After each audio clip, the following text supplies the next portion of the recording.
2023년 마지막 주가 되었습니다. 마지막 주에 주시는 말씀의 주제는 시므온과 안나에게 임한 은혜입니다. 지난주 우리가 성탄절을 보내고 우리 아기 예수님의 탄생에 주는 그 기쁜 소식에 대해서 전해 들었어요. 우리는 2000년 전에 이 세상에 오신 우리 주 예수 그리스도로 말미암아 그 탄생으로 말미암아 기뻐하고 감사하고 다시 오실 예수님에 대해서 소망하는 가운데 있습니다. 그런데 예수님이 이 세상 오시기 전에는 메시아의 오심을 사람들은 한없이 기다렸어요. 하나님이 영세전부터 온 인류에 대한 구원 계획을 세우시고 또 예수 그리스도를 통한 구원 계획을 세우셨는데 그 약속된 메시아는 아브라함 이후부터 1800년이나 지난 이후에야 예수님께서 이 땅에 오신 것입니다. 게다가 구약시대의 마지막 선지자가 말라기인데 말라기 선지자 이후에는 이스라엘의 하나님의 말씀이 끊어졌습니다. 그 기간이 400년이나 돼요.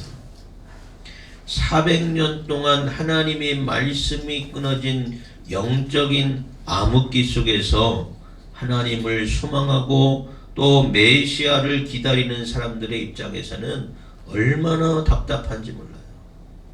여러분, 우리가 기도를 하여도 응답이 없고 말씀도 없고 하나님의 뜻 기다려도 아무런 응답이 없을 때 얼마나 답답한 심정이겠어요. 하물며 하나님의 말씀이 끊어진 400년 동안 하나님을 소망하는 백성들은 얼마나 답답하고 얼마나 안타까운 심정이겠습니까? 물론 말라기 이후에 400년이 지나고 나서 하나님께서 세례 요한을 통해서 이스라엘에게 주시는 말씀으로 임했습니다. 또 세례 요한 이후에 6개월 이후에 예수 그리스도께서 이 세상에 오셨어요. 거의 동시대적으로 하나님께서 세례 요한을 통해서 또 예수 그리스도를 통해서 본격적으로 이스라엘에게 응답하시고 역사하셨다는 것이에요. 그런데 그 400년 동안 하나님의 말씀이 사라진 영적인 침체기 동안 메시아를 기다리고 또 경건한 믿음으로 하나님 앞에서 온전히 살아가던 사람 2명이 오늘 본문 말씀 가운데 등장하고 있습니다. 그 사람이 바로 시므온이라는 사람과 여선지자 안나라는 사람이에요. 하나님은 포기하지 않고 인내하는 믿음 가운데 역사하시는 하나님인 줄 믿으시기 바랍니다. 우리가 신앙생활하다가 또 기도하다가 응답되지 않으실 때에 그 응답되지 않는 하나님을 기다리는 경험들이 참 많아요. 또 어떨 때는 그러다가 진작에 포기하고 마를 때가 많습니다. 그러나 그럴 때일수록 우리는 약속의 하나님을 신뢰하고 포기하지 않는 믿음으로 하나님의 소망 가운데 살아가야 하는 줄 믿으시기 바랍니다. 어떨 때는 많은 성도들이 기도의 응답이 되지 않을 때 하나님은 계시는가? 하나님은 나를 사랑하지 아니하시는가? 나는 하나님으로부터 버림받은 자인가 하고 낙심하고 절망하고 그러다가 원망하고 시험에 들기도 해요. 우리의 여러 가지 환경적인 문제, 여건적인 문제, 우리의 상황 가운데 각양각색의 여러 가지 상황들을 돌아보면 우리가 믿음을 포기하고 시험에 들릴 일이 참 많아요. 그럼에도 불구하고 우리가 온전한 믿음으로 끝까지 인내하고 하나님을 포기하지 않고 그러한 신앙을 가지고 이 자리에 여기 있다는 것 그 자체가 또한 하나님의 은혜임을 믿으시기 바랍니다. 성도는 인내하는 믿음의 사람이에요. 믿음의 인내 그 가운데서 승리할 수 있는 여러분 되시기 바랍니다. 그런데 그 인내는 사람의 능력으로 불가능한 것이에요. 하나님이 공급해 주시는 은혜와 능력으로 우리가 인내할 수 있는 줄 믿으시기 바랍니다. 그래서 날마다 우리는 하나님께 구해야 돼요. 하나님, 능력을 주시고 힘을 주시고 함께하여 주시옵소서 기도하는 여러분 되시기 바랍니다. 시편 37편 24절에 보면 그는 넘어지나 아주 엎드러지지 아니함은 여호와께서 그의 손으로 붙드심이로다 있어요. 우리가 넘어질 때가 있지만 아주 엎어지지 않는 것은 하나님께서 하나님의 손으로 우리를 도와주셨기 때문에 그래요. 내 신앙이 잘나서 그런 것이 아니라 하나님의 은혜로 지금까지 우리가 지내온 것을 감사할 수 있는 여러분 되시기 바랍니다. 그리고 붙잡아 주시는 하나님, 도와주시는 하나님, 함께 하시는 하나님을 날마다 소원하시고 그 하나님께 소망을 두는 여러분 되시기 바랍니다. 하나님의 도우심, 위로하심, 새 힘을 주시는 가운데 날마다 승리하는 여러분 되시길 바랍니다. 오늘 말씀을 보면 아기 예수님이 모세의 율법이 정한 대로 할례를 받았어요. 또 그 어머니가 40일이 되면서 정결 예식을 행하기 위해서 예루살렘 성전에 온 것이 오늘 본 말씀에 등장하고 있습니다. 베들레헴에서 예루살렘은 10km 정도 떨어진 곳이에요. 그래서 반나절이면 성전에 갈 수가 있었습니다. 근데 오늘 이 말씀 가운데 주목해야 될 것은 예수님이 율법대로, 율법이 정한 대로 할례를 받고 율법이 정한 대로 정결 예식을 치르고 율법이 정한 대로의 말씀이 곳곳에 나오고 있어요. 24절, 27절, 39절의 말씀을 보면 율법을 정한 대로 율법대로 행했던 것을 우리가 말씀을 볼 수가 있어요. 아니, 예수님은 죄가 없으신 하나님이기 때문에 율법이 필요 없으신 분이에요. 그런데 예수님이 이 세상에 오신 것은 율법을 폐하러 오신 것이 아니라 율법을 완성케 하시기 위해서 오신 분이신 줄 믿으시기 바랍니다. 그래서 말씀에 보면 예수님은 율법대로 율법이 정한 대로 행했던 것이에요. 그런데 이렇게 예수님이 예루살렘 성전에 오셨을 때에 오늘 은혜 받은 주인공 시므온이라는 사람이 예수님을 만나게 돼요. 아기 예수님이죠. 25절 말씀에 보면 예루살렘에 시므온이라는 사람이 있으니 이 사람은 의롭고 경건하여 이스라엘의 위로를 기다리는 자라 성령이 그 위에 계시더라 라고 말씀하고 있습니다. 이 시므온이 하나님을 소망하는 믿음으로 철저하게 하나님 중심으로 신앙생활하고 있었다는 것이에요. 세례 요한이 등장해서 복음을 전할 때만 해도 예수님이 복음을 전할 때만 해도 대부분의 유대의 종교 지도자들은 칭찬받기보다도 하나님으로부터 책망받는 신앙의 모습이었어요. 왜 책망을 받았느냐? 형식적인 믿음이었기 때문에 그래요. 하나님의 말씀이 떠난 지 400년 동안 이스라엘 자손은 자신들의 아브라함의 후손이라는 선민의식에 사로잡혀서 말씀대로 의롭고 경건한 신앙의 모습으로 살지 못했습니다. 선택받은 민족이라는 형식적인 율법주의에 빠져서 신앙의 본질은 없어지고 껍데기 신앙만 남아 있었어요. 우리도 신앙생활하다 보면 껍데기 신앙으로 남을 때가 있습니다. 형식도 중요해요. 예배도 중요합니다. 그러나 내용이 없는 신앙은 기쁨도 없고 감사도 없고 은혜도 없고 감격이 없어요. 이러한 사람은 신앙인이 아니라 종교인이나 마찬가지입니다. 오늘날 예배를 드려도 기대감이 없고 감격이 없고 감사가 없을 때가 있습니다. 감사를 드려도 헌금을 드려도 감사하는 마음이 없이 그냥 본질적으로 드릴 때가 있어요. 찬양을 해도 기쁨이 없습니다. 은혜도 없고 사랑도 없고 용서도 없는 그러한 신앙으로 우리가 껍데기 신앙으로 살아가고 있지는 않은지 우리는 날마다 돌이켜봐야 돼요. 신앙이 형식에 지나치면 하나님께서 기뻐하지 않으셔요. 이러한 신앙은 가인의 제사와 다를 바가 없어요.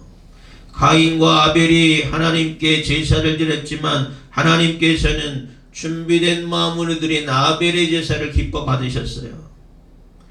형식적으로 드렸던 가인의 제사는 기뻐 받으시지 않으셨습니다.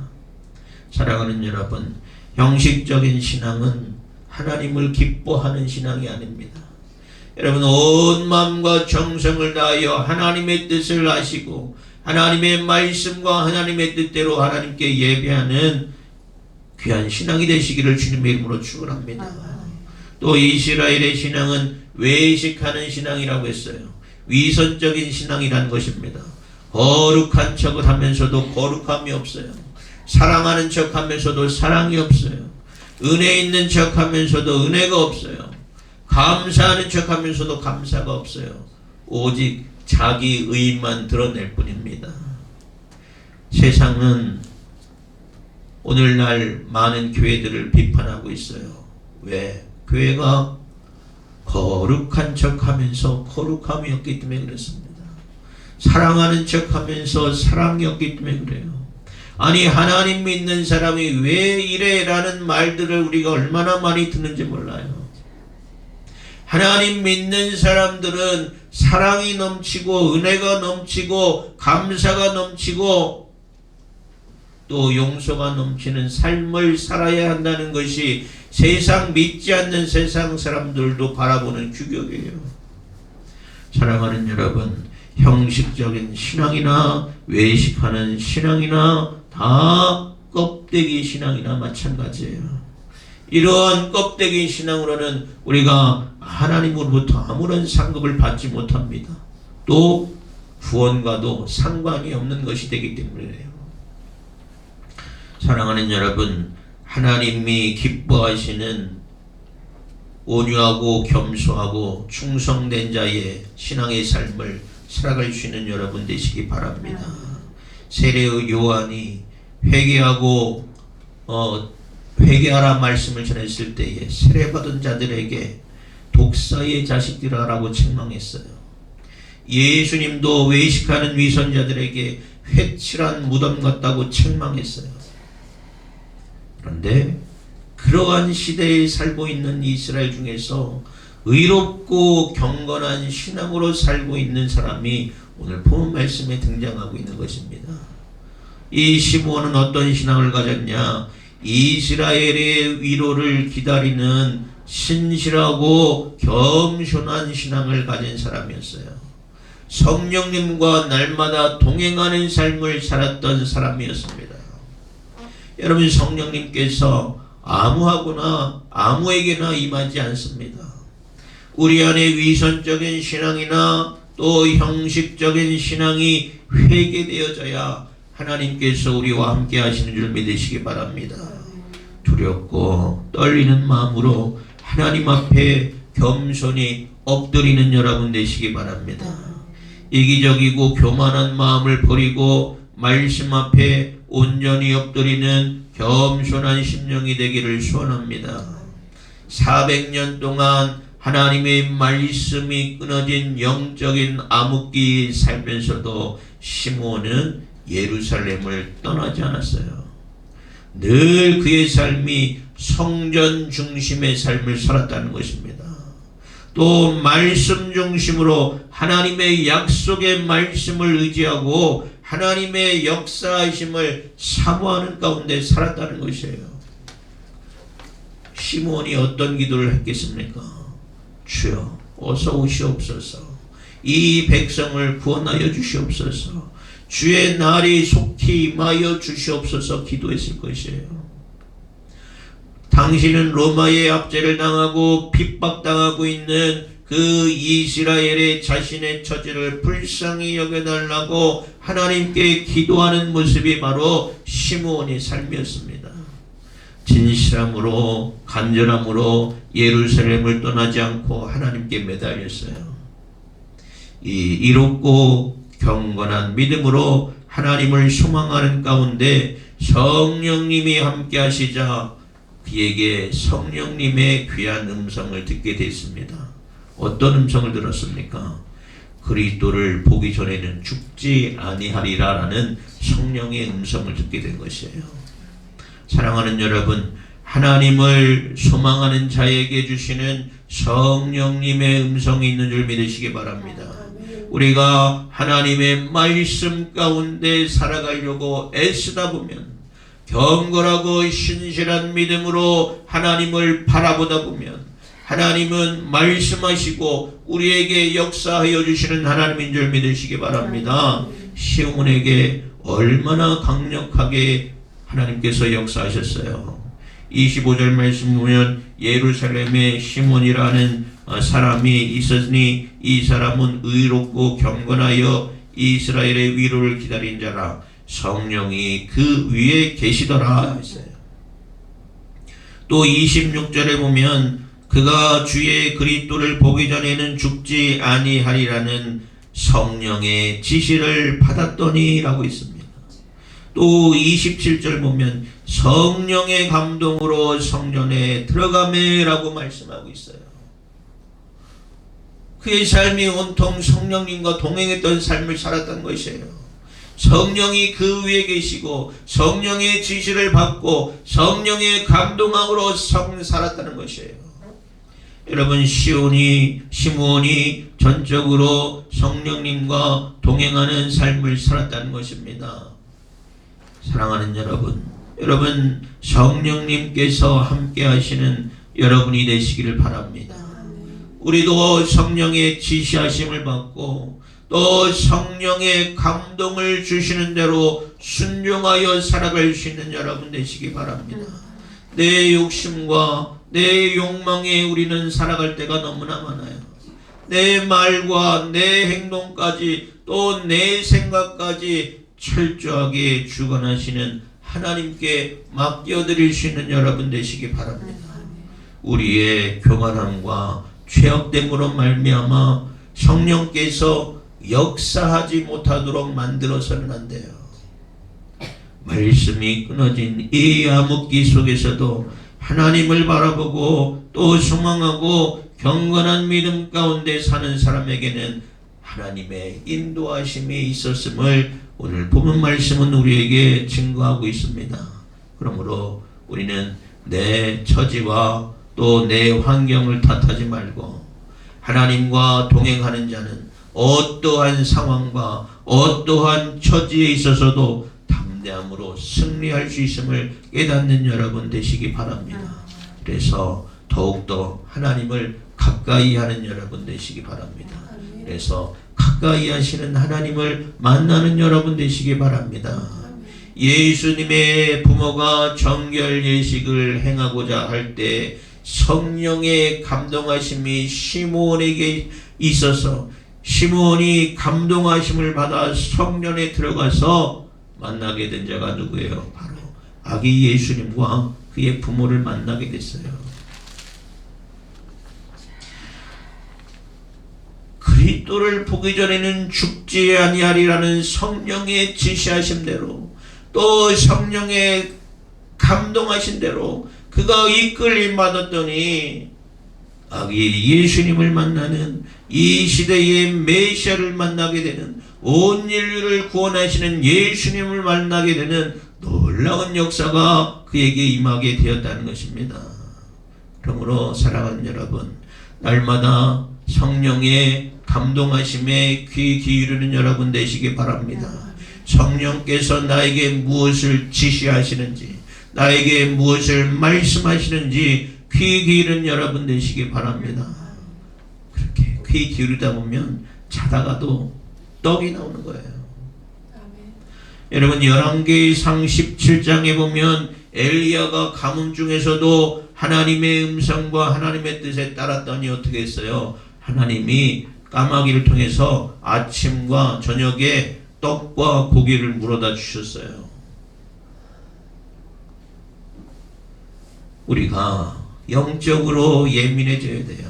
아멘. 그래서 하나님이 나에게 원하시는 것이 무엇인지, 하나님께서 나에게 뜻하시는 것이 무엇인지 그것을 받을 수 있는 믿음이 되어야 돼요.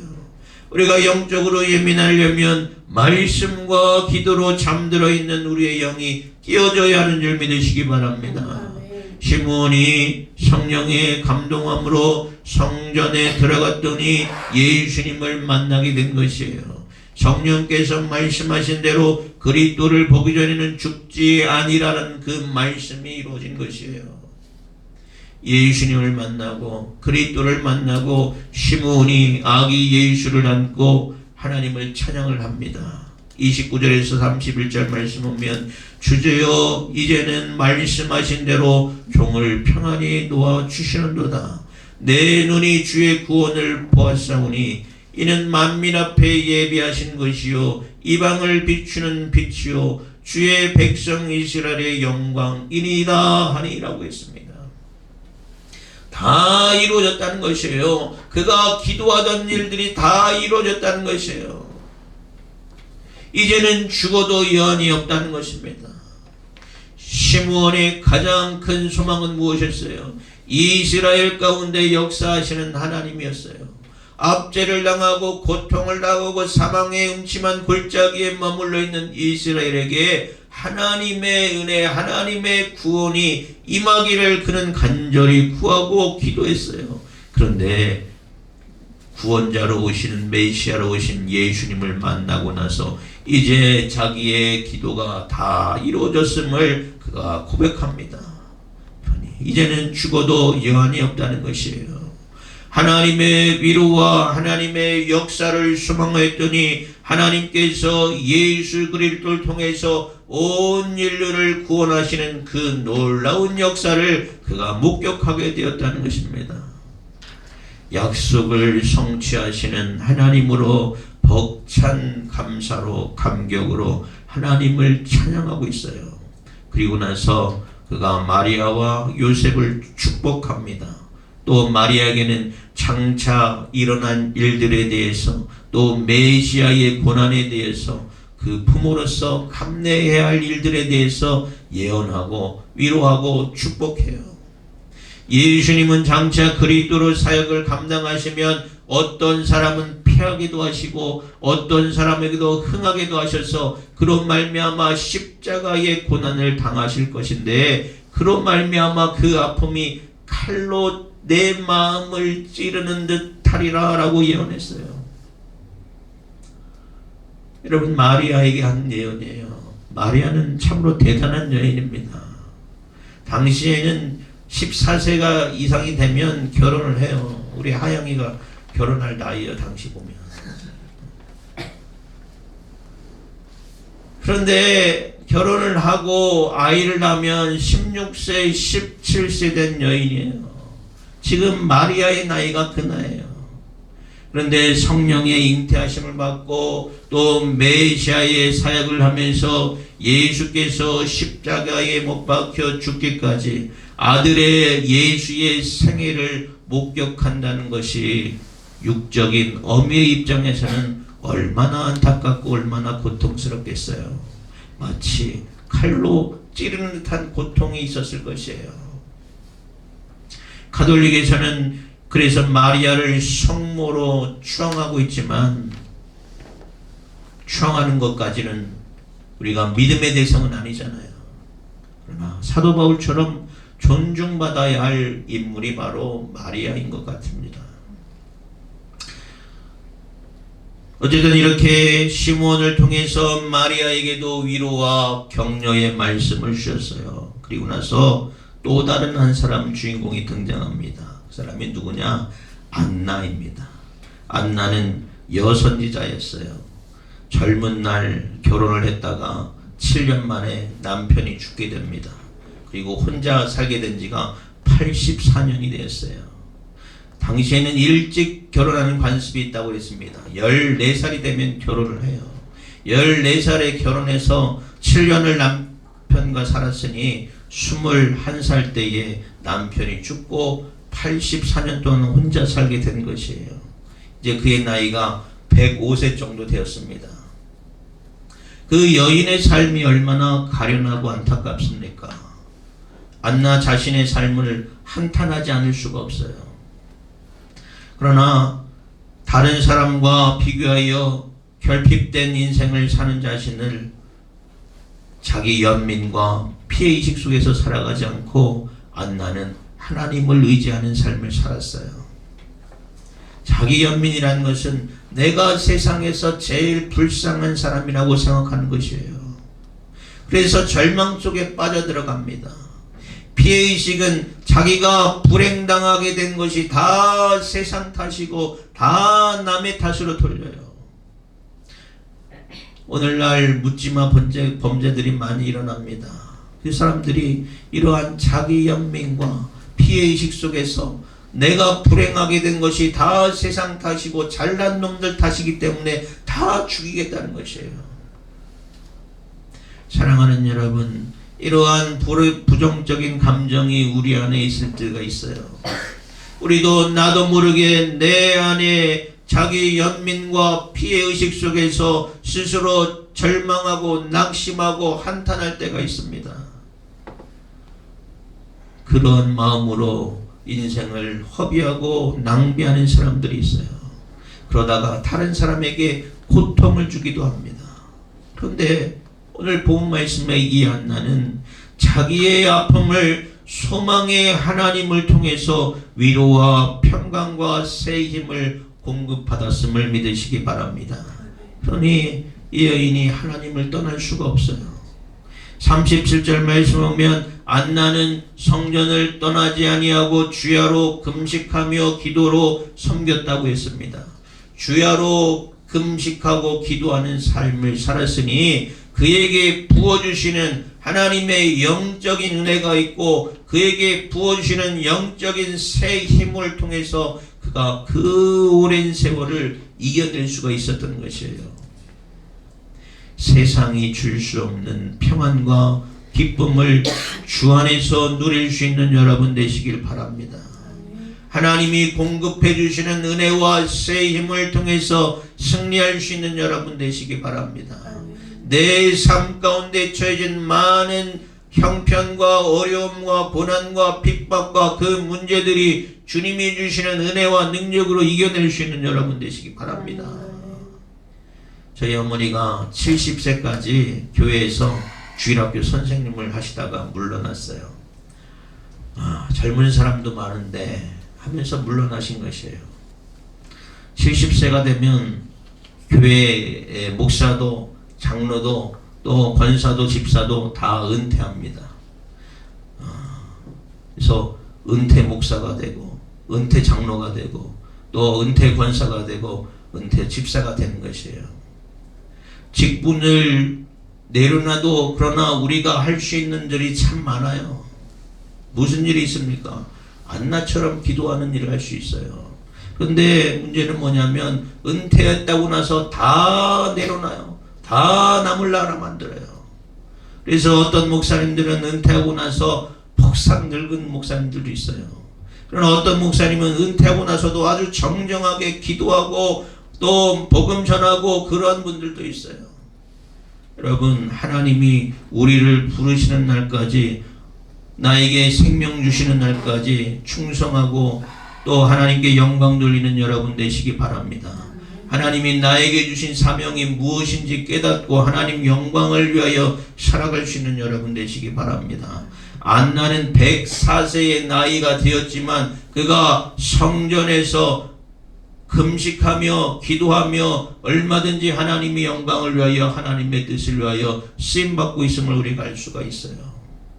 기도는 성도의 힘이고 기도는 교회의 힘이 되는 줄 믿으시기 바랍니다. 여러분마다 나는 나이가 들어서, 나는 병이 들어서, 나는 힘이 없어서 아무것도 할 수 없다고 낙심하고 절망하고 뒤로 물러서는 것이 아니라 내가 기도를 통해서 하나님께 영광 돌리고 기도를 통해서 교회를 위해서 기도하고 기도를 통해서 믿지 않는 가정, 병든 가정 그들을 위해서 기도하는 기도의 일꾼으로 쓰임받을 수 있는 여러분 되시기 바랍니다. 기도하는 가정, 기도하는 교회는 사단의 권세가 물러가요. 기도하는 가운데 하나님이 주시는 새 힘으로 능력으로 우리가 승리할 수 있는 줄 믿으시기 바랍니다. 그러므로 늘 묵상하고 기도하는 가운데 영적인 민감성을 키워갈 수 있는 여러분 되시기 바랍니다. 이 안나도 그랬어요. 104세나 되었지만 그가 기도하는 가운데 성전에 왔다가 아기 예수님을 만나게 됐어요. 그때는 이미 시므온이 아기 예수님을 인하여 하나님을 찬양하고 그 부모를 축복할 때입니다. 이 안나도 시므온처럼 예수님을 만나고 이제 복음을 증거하고 예언하는 삶을 살게 되었어요. 예루살렘의 구속됨을 바라는 모든 사람에게 이 아기에 대해서 말했다고 했어요. 그가 기도하는 삶 가운데서 이제 일어나서 예수 그리스도를 전하는 복음의 증인의 삶을 살게 되었다는 것입니다. 여러분, 나이가 중요한 것이 아니라, 환경이 중요한 것이 아니라, 건강이 중요한 것이 아니라, 내가 하나님께 소망을 두고 있으면 하나님께서 우리에게 주신 소명을 힘 주시는 대로 감당하여 승리하는 삶을 살 수 있음을 믿으시기 바랍니다. 사랑하는 여러분, 오늘 이 말씀이 우리에게 주는 영적인 교훈이 뭐예요? 영적인 소망을 가진 자에게는 영적인 은혜가 있다는 것이에요. 영적인 소망을 가진 자 되시길 바랍니다. 시므온처럼 안나처럼 누구보다 소중한 기쁨의 복음의 소식을 목격하고 전할 수 있는 여러분 되시기 바랍니다. 하나님은 영적인 소망을 가진 자에게 역사하시는 하나님입니다. 우리 안에 세상에 대한 소망만 가득하다면 하나님께서 역사하실 수가 없어요. 우리 안에 성령님을 안에서 살아가게 되면 우리가 성령님과 동행하는 삶을 살아갈 수가 있어요. 진리가 거부가 되고 또 왜곡되는 이 세상에서 우리가 어떻게 살아야 할지 말씀을 통해서 깨달으시고 그 말씀대로 순종하여 살아가는 여러분 되시기 바랍니다. 시므온과 안나는 처음 오신 예수님을 기다리다가 언제 올지 알 수 없는 그 주님을 만나게 되는 놀라운 기쁨을 얻게 됐어요. 우리도 다시 오실겠다는 약속을 받은 자들입니다. 그냥 약속이 아니에요. 대속의 은혜를 받고 부활과 영생의 소망을 약속받은 자입니다. 이 소망을 가진 자로서, 천국을 소망하는 자로서 나에게 맡겨진 사명들을 감당하시고 주님의 재림을 기다릴 수 있는 여러분 되시기 바랍니다. 이래서 주님을 기쁨으로 맞이할 수 있는 여러분의 귀한 삶이 되시기를 주님의 이름으로 축원합니다. 날마다 하나님과 동행하다가 성령님께서 주시는 세임과 능력으로 내가 살아있는 동안에 승리하며 하나님을 기쁘게 하는 귀한 성도의 삶이 되어지기를 주님의 이름으로 축원합니다. 기도하겠습니다.